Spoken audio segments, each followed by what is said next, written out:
Aujourd'hui, la gestion de l'eau en France constitue un défi majeur dans ce contexte de changement climatique.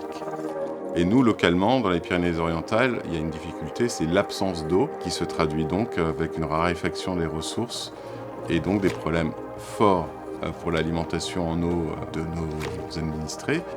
Les abonnés nous demandent si un jour il y aura plus d'eau au robinet. Ils se préoccupent de la ressource. Aujourd'hui, en étant de crise, les gens doivent faire attention et ils veulent qu'on fasse attention aussi. C'est évidemment un élément essentiel qui nous a éclairés, qui nous a servi de guide ou d'étoile pendant toute la préparation de l'offre majeure que l'on a pu remettre à Perpignan Méditerranée Métropole dans le cadre de leur appel d'offres. Et toutes nos actions ont été orientées vers la préservation de la ressource, repenser notre manière de faire, repartir de zéro pour être les plus performants dans ce domaine-là. Il fallait faire quelque chose. Pour faire quelque chose, il fallait aller à la source du problème.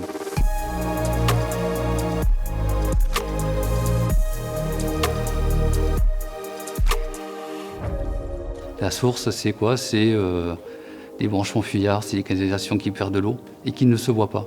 Ils attendent de nous des solutions. Par exemple, lorsqu'il y a une fuite dans une rue, si on laisse couler un peu trop longtemps, effectivement, il y a certains abonnés qui viennent nous voir et qui nous disent oui, cette fuite a coulé beaucoup. Donc voilà, ils attendent de nous qu'on soit réactifs. Notre métier, c'est de pouvoir analyser des secteurs qui sont fuyards et après de se rapprocher le plus près de la fuite et de la trouver au niveau de différents outils. Mais à la fin, c'est quand même nous qui détectons, qui traçons les fuites au sol.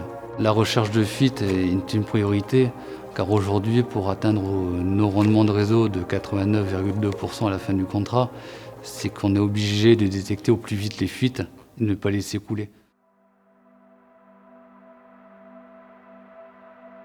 La solution que l'on a amenée, c'est de trouver des solutions innovantes et durables. En fait, à tous les niveaux, on a essayé de se dire qu'est-ce qu'il y a de plus innovant et de plus pertinent. L'un des points qui a été clé, c'est le comptage. Et là, on est arrivé sur la difficulté que l'on a aujourd'hui avec des compteurs mécaniques qui, traditionnellement et physiquement, perdent de la précision et perdent en qualité de comptage au cours du temps.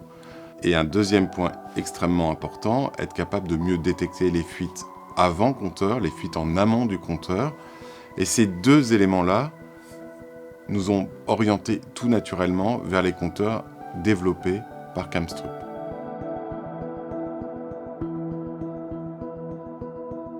Je crois que c'est la rencontre entre deux entreprises de haute technologie.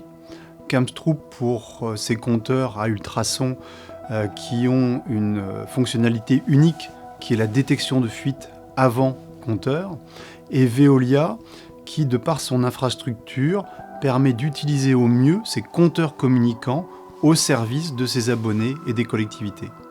Les avantages du compteur Camstrup, déjà, c'est sa légèreté. C'est une mise en place très facile. Sa solidité aussi. On appréhendait un petit peu des compteurs comme ça en composite et finalement, il s'avère que c'est très très bonne qualité. Le premier bénéfice que l'on a, c'est d'avoir réussi à identifier 120 fuites ces derniers temps, concrètes, que l'on n'avait pas trouvées avant. Et sur ces 120 fuites, un certain nombre n'étaient même pas visibles à l'œil nu. Donc c'était un vrai atout. Aujourd'hui, Camstrup nous a donné au niveau technologie ce qu'on n'avait jamais eu. Donc c'est plus aujourd'hui un partenaire pour la recherche de fuites, pour le comptage et d'avoir un élément qui soit directement dans le réseau et de trouver des fuites au plus vite. J'ai hâte de voir l'avenir, de voir comment va se passer toute cette mise en place et d'en tirer les résultats. On est passé de 60% de taux de réussite de détection de fuite à plus de 75% aujourd'hui en l'espace de quelques mois. On espère rapidement atteindre et dépasser les 80%, sachant que la recherche de fuite n'est jamais une science exacte et on n'atteindra jamais les 100%. Ça, c'est inatteignable.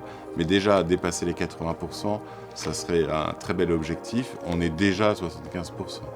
Aujourd'hui, Je suis très heureux, ça se passe bien, et pourvu que ça dure.